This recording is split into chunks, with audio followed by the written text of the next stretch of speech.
Dans son livre intitulé Comment je suis devenu moi-même, Irvin Yalom se souvient des longues heures passées allongé sur le divan d'un psychanalyste à qui il s'adressait et qui ne lui répondait absolument jamais.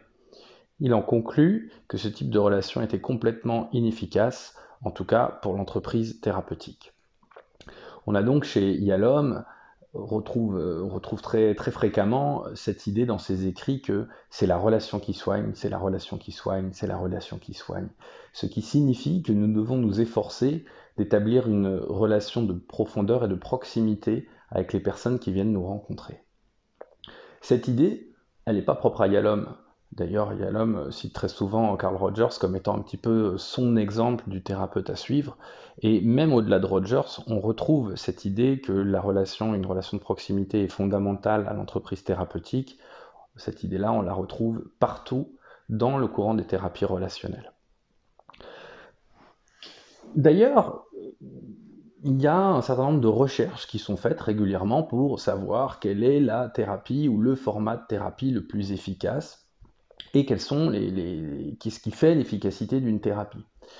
Et toutes ces recherches arrivent systématiquement à la même conclusion, c'est que l'efficacité d'une thérapie dépend de facteurs qui sont non spécifiques à la méthode employée. C'est-à-dire que si on compare par exemple la psychanalyse, une thérapie existentielle, de l'hypnothérapie et une thérapie cognitivo-comportementale, ce qui va faire l'efficacité de la thérapie, c'est pas tellement le fait qu'elle soit cognitivo-comportementale, existentialiste, qu'elle utilise l'hypnose ou l'interprétation de l'inconscient, ça va être la qualité du lien entre le thérapeute et la personne qui vient le consulter.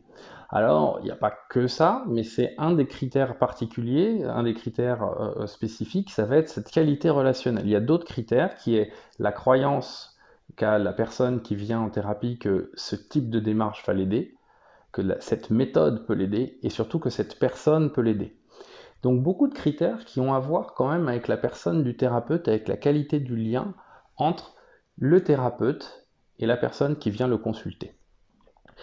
Et cette idée-là, en fait, cette idée que nous pouvons apporter à l'autre une qualité de relation qui va lui permettre de se percevoir différemment et d'aller mieux, c'est quelque chose en fait qui a été théorisé bien avant les thérapies existentielles et humanistes américaines notamment. Ça a été théorisé principalement par deux personnes qui s'appellent Karl Jaspers et Martin Buber.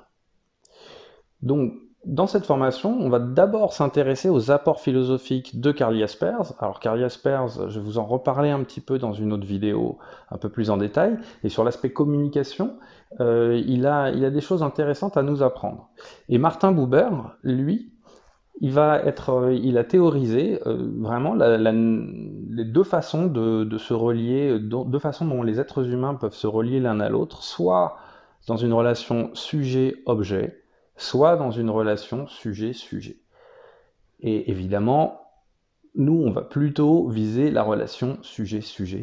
Parmi les choses qui caractérisent l'ère contemporaine, on peut citer la technique et l'amour pour l'immédiateté. Et les deux se retrouvent combinés dans les speed dating et dans les rencontres organisées par l'intermédiaire d'Internet. On décide, sans s'être vu avant et sans bien souvent avoir pris le temps de converser, de rencontrer une autre personne pour vérifier si elle correspond à nos critères. Euh, Vous l'avez bien compris, nous, en tant que thérapeutes, on va éviter à tout prix d'être dans ce type de posture.